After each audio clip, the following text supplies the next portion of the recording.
सभी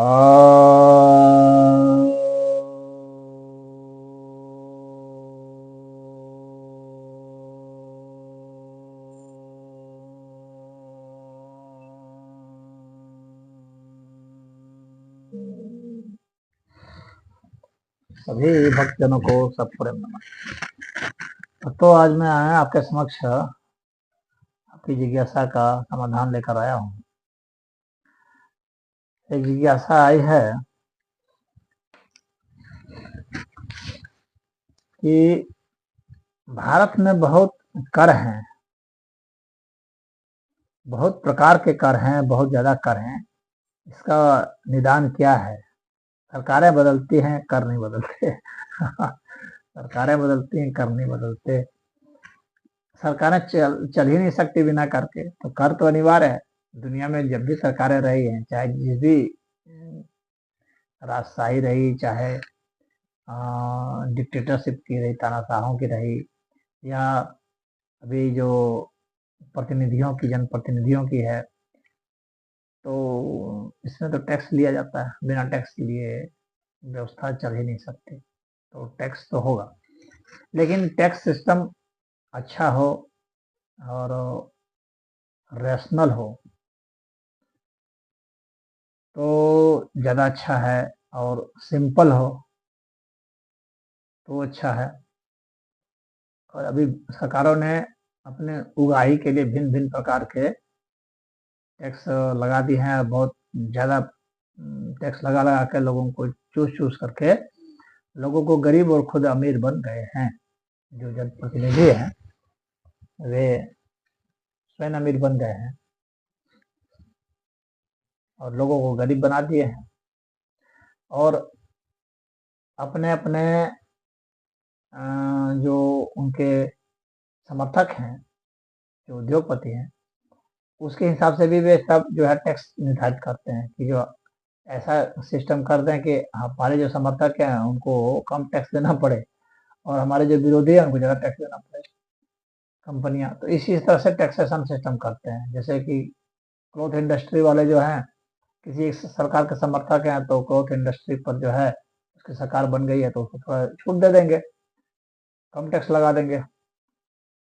कोई शराब कंपनियां हैं तो उसके ऊपर ज़्यादा टैक्स चढ़ा दिए। तो इस तरह से ये भी होता रहता है।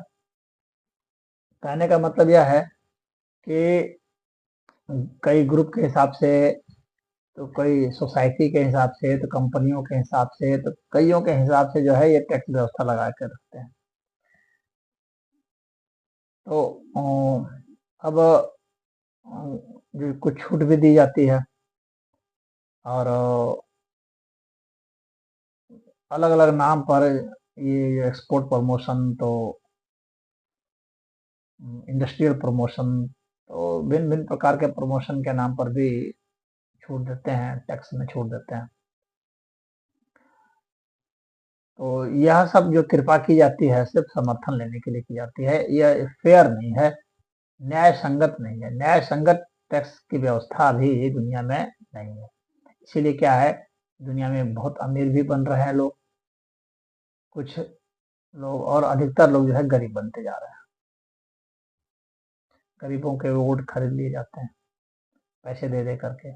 गरीबों में उतनी जागृति नहीं है, उतने वो पढ़े लिखे भी नहीं होते हैं, उतने जो है इतनी बारीकियों को, आर्थिक व्यवस्था की बारीकियों को नहीं समझते हैं। तो उनका इस तरह से शोषण कर लिया जाता है। जो अमीर लोग हैं, जो पैसे का खेल खेलते हैं, तो उनको पैसे की हर बारीकी का पता है, तो वे अच्छा से खेल खेल लेते हैं और गवर्नमेंट को अपने हिसाब से नचा देते हैं, गवर्नमेंट को फंड करके। तो यहाँ पर लड़ाई दो चीज की है, एक जिसके पास धन है, एक जिसके पास वोट है। धन वाला जीतता है कि वोट वाला जीतता है, सारा खेल इसका है। वोट वाले संगठित नहीं है, धन वाले संगठित है, यह भी एक है। वोट वालों की संख्या ज्यादा है, धन वालों की संख्या कम है, लेकिन वे संगठित हैं, समझदार हैं, दूरदर्शी हैं, और व्यवस्था पर उनका नियंत्रण है। जिनके पास वोट ही वोट है, लेकिन वे संगठित नहीं है, एकजुट नहीं है। उन्हें अर्थव्यवस्था से वो शिकायत तो है, लेकिन कैसे दूर हो, कहाँ पर चालबाजियां हो रही हैं, ये उनको पता नहीं है। और न ही वे इस नाम पर वोट देते हैं। वे वोट अपने अलग मुद्दे पर देते हैं, जाति के नाम पर, धर्म के नाम पर, भाषा के नाम पर, ये सब। कभी भी वो अर्थव्यवस्था के नाम पर नहीं देते हैं। तो अर्थव्यवस्था में सुधार भी नहीं हो पाती। तो अब यहाँ पर यह बात है कि टैक्स कौन सा कैसा लगाया जाए। तो जो टैक्स का सबसे अच्छा सिस्टम जो है वो यही होना चाहिए कि टैक्स आय पर नहीं बल्कि व्यय पर लगना चाहिए। परसेंटेज आप लगा दीजिए, 1% टैक्स लगेगा व्यय पर। गरीब आदमी तो गरीब है तो कम खर्च करेगा, तो थोड़े से पैसे का 1% देगा। अब बड़े अमीर लोग हैं वो ज़्यादा वो कर रहे हैं, तो उनका 1% भी बहुत बन जाएगा, क्योंकि खर्च ही उनका बहुत ज़्यादा है। या फिर आप और थोड़ा रैशनल होना चाहते हैं तो जो है उनके पर अतिरिक्त भी वो लगा सकते हैं, 1% की जगह 2% लगा सकते हैं।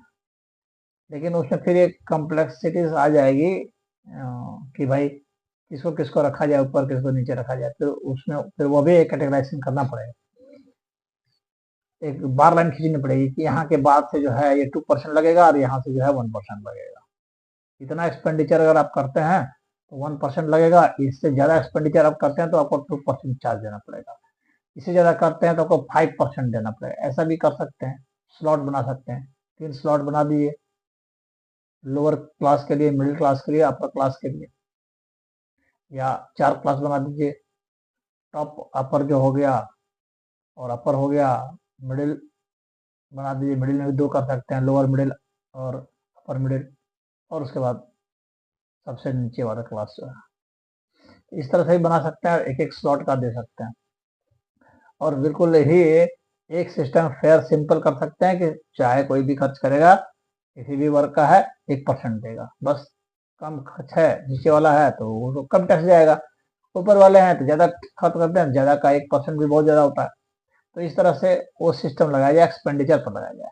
लेकिन एक्सपेंडिचर पर लगाने के लिए क्या करना पड़ेगा? सबसे पहली बात है, एक्सपेंडिचर का पता कैसे चलेगा? तो खाते से खाते जब ट्रांजैक्शन होंगे तभी तो पता चलेगा एक्सपेंडिचर क्या है, नहीं तो फिर घपला कर देंगे। तो एक्सपेंडिचर टैक्स लगाए, इसके लिए यह जरूरी है कि आप जो है खाते से खाते ट्रांजैक्शन करें।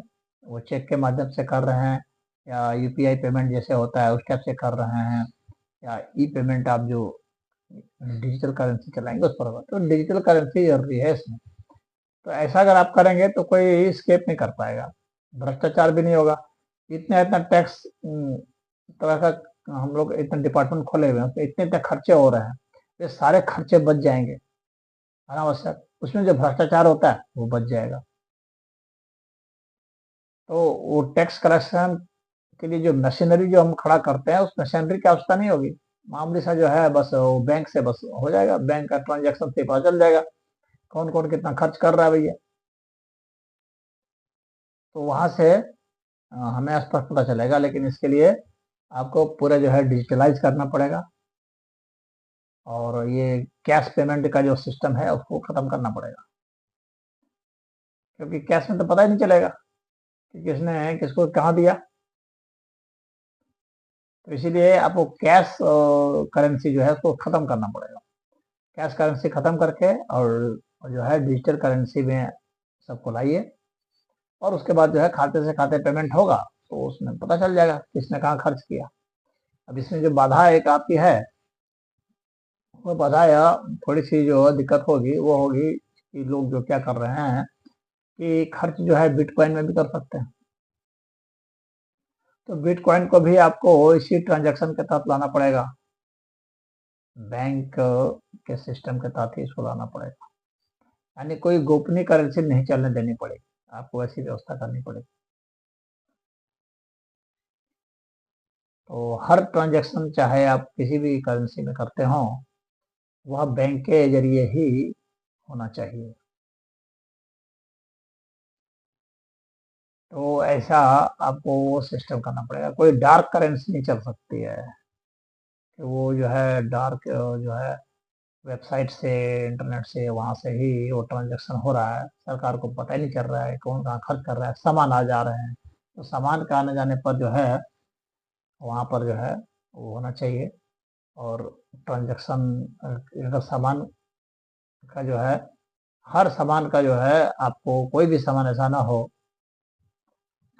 चाहे कोई भी रॉ मटेरियल ही क्यों ना हो, हर सामान का जो है अपना बारकोड होना चाहिए,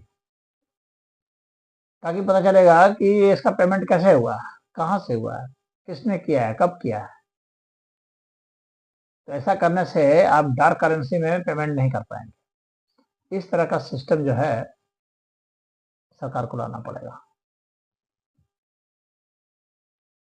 तब जा करके जो है फेयर सिस्टम होगा, टैक्स का भी और सामान के भी, जो है सेलिंग परचेज जो भी है उसका भी। तो टैक्स इवेजन कम हो जाएगा, टैक्स का अतिक्रमण नहीं कर पाएंगे लोग, और भ्रष्टाचार भी खत्म होगा, और जो न्यायपूर्ण टैक्स व्यवस्था होगी और सिंपल टैक्स व्यवस्था होगी, और बहुत टैक्स कलेक्शन होगा इसमें।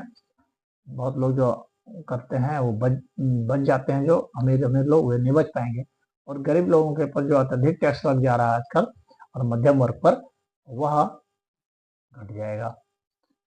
तो यह जो है फेयर सिस्टम होगा, लेकिन इसके लिए इन चीज़ों में बदलाव करना पड़ेगा। और जनता राज पार्टी जो है, जिसका कि सिद्धांत जो है मैंने ही वो डिजाइन किया है, तो जनता राज पार्टी ने इस बात को अपनाया है, और जनता राज पार्टी ही एकमात्र पार्टी है जो कि इस व्यवस्था के समर्थन में बातें कह रही है। अब लोगों के ऊपर है, आने वाले समय पर है कि कौन जो है कितना समर्थन देता है इस व्यवस्था को और इसको लागू कराता है, या वर्तमान व्यवस्था जैसा ही ढुलमुल व्यवस्था है, इसी में पड़े रहते हैं, कब तक पड़े रहते हैं। लेकिन जो बहुत बुद्धिजीवी लोग हैं इस पर चर्चा कर रहे हैं, और उनका मानना है कि नहीं, हम लोग के टैक्स सिस्टम में दोष है, इसमें सुधार करना बहुत ज़रूरी है, क्योंकि ये अभी का जो टैक्स सिस्टम है इसमें बहुत झंझट है। लोग को काम करने में तो है नहीं, खाली वो इनकम टैक्स का भर रहे हैं, 10 तरह का फॉर्म भी भर रहे हैं, इतना इतना सारा दिमाग तो उसी में खपत हो जा रहा है, और इतना इतना जटिल फॉर्म है, उसको पढ़ने में समझने में आफत आ जाती है। तो ऐसा सिस्टम क्यों करें कि पढ़ने में भरने में दिक्कत है, हर साल का दिक्कत है कि आपको कितना टैक्स देना है, कितना नहीं देना है, उसका लफड़ा है। एक एक फॉर्म को पढ़ने में इतने बड़े बड़े पन्ने जब पोथा होता है, उसको कौन पढ़ेगा, और हर बार नियमावली में बदलाव होता है। तो इसका बिल्कुल सिंपल सिस्टम करें कि हमको पढ़ना उड़ना कुछ नहीं पड़े, भैया हमने खर्च किया, जितना खर्च किया 1% आप काट लीजिए, बात खत्म, टैक्स चला गया। जितना भी हमने खर्च किया उतना कटता चला जाएगा अपने आप ही, पूछने की जरूरत नहीं रहेगी, कलेक्शन की भी जरूरत नहीं रहेगी, अपने आप ऑटोमेटिक करता रहेगा, ऑटोमेटिक सरकार के खाते में वो ट्रांसफर होता रहेगा, कहीं कोई लेना देना नहीं होगा, कहीं चार्टर्ड अकाउंटेंट की जरूरत नहीं रहेगी। इसमें तो चार्टर्ड अकाउंटेंट का लफड़ा है कि कितना खर्च किया कितना नहीं किया, चार्टर्ड अकाउंटेंट साइन कराएगा, उसका खर्चा है, तो वो भी घपला कर रहा है।